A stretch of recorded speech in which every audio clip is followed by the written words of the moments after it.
आज की कहानी राजा और पंडित। एक समय की बात है। गौंतूर नाम के एक गांव में एक पंडित जी रहा करते थे। उन्होंने एक साहूकार के पास 500 रुपए यह सोचकर जमा करा दिए कि जब उनकी बेटी की शादी होगी तो ये पैसे उनके काम आएंगे। देखते ही देखते समय निकलता गया और बेटी शादी योग्य हो गई। पंडित जी ने अपनी बेटी के लिए योग्य वर देखना शुरू कर दिया। उन्हें अपनी पुत्री के लिए एक लड़का पसंद भी आया, जिसके बाद पंडित जी साहूकार के पास अपने पैसे लेने गए। साहूकार ने उन्हें पैसे देने से इनकार करते हुए कहा, मेरे पास आपने कोई पैसे जमा नहीं कराए।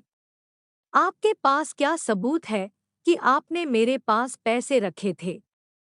क्या आपके पास उसका कोई लिखित प्रमाण है?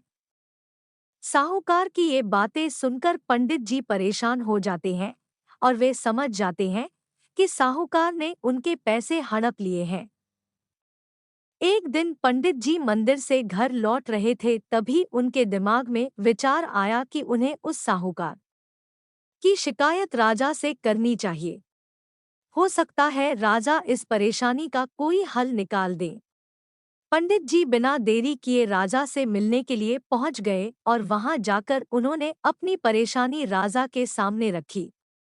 पंडित जी की बात सुनकर राजा ने कहा कि कल नगर के लिए हमारी सवारी निकलेगी, तुम उस समय उस साहूकार की दुकान के सामने जाकर खड़े हो जाना। राजा की बात सुनकर पंडित जी अपना झोला उठाकर घर को निकल गए। अगले दिन राजा की सवारी निकली। नगरवासियों ने उन्हें फूलों की माला पहनाई व आरती उतारी। पंडित जी राजा के कहे अनुसार उस दुकान के सामने खड़े हो गए।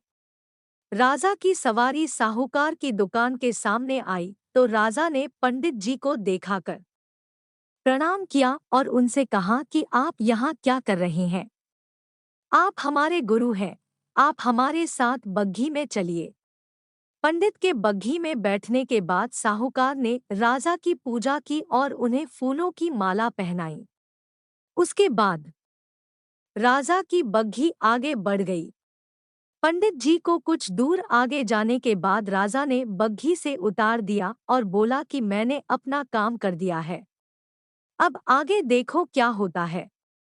पंडित और राजा के संबंध को देखकर साहूकार सोच में पड़ गया और उसे घबराहट होने लगी कि कहीं पंडित उसकी शिकायत राजा से न कर दे।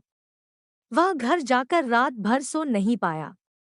सुबह दुकान पर जाकर सबसे पहले साहूकार ने अपने मुनीम को पंडित जी को सहसम्मान दुकान में लाने के लिए कहा। मुनीम पंडित जी को ढूंढने निकल गया। कुछ देर बाद पंडित जी उसे नगर में एक पेड़ की छांव में आराम करते हुए नजर आए। मुनीम ने पंडित जी को कहा कि साहूकार ने उनको दुकान में लेकर आने के लिए भेजा है। मुनीम पंडित जी को सम्मान के साथ दुकान लेकर जाता है। साहूकार पंडित जी को आदर सम्मान के साथ बिठाते हुए कहता है, मैंने पुराने खाते की अच्छी तरह जांच की और उसमें आपने मुझे 500 रुपए दिए थे, इसकी जानकारी मिली है। यह पैसा पीछे 10 सालों से मेरे पास जमा है, जिस वजह से इसका ब्याज मिलाकर यह 12,500 रुपए हो गए हैं।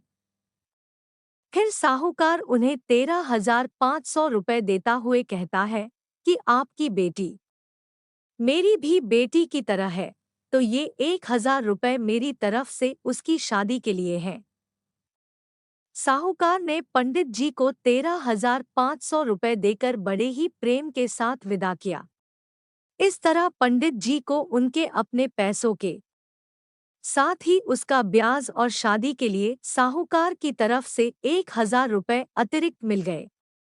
कहानी से सीख, अगर कोई किसी को परेशान कर रहा है तो उसके सामने गिड़गिड़ाने की बजाय ऐसे व्यक्ति से मदद मांगे जो इस समस्या से उसे निकाल सकता है।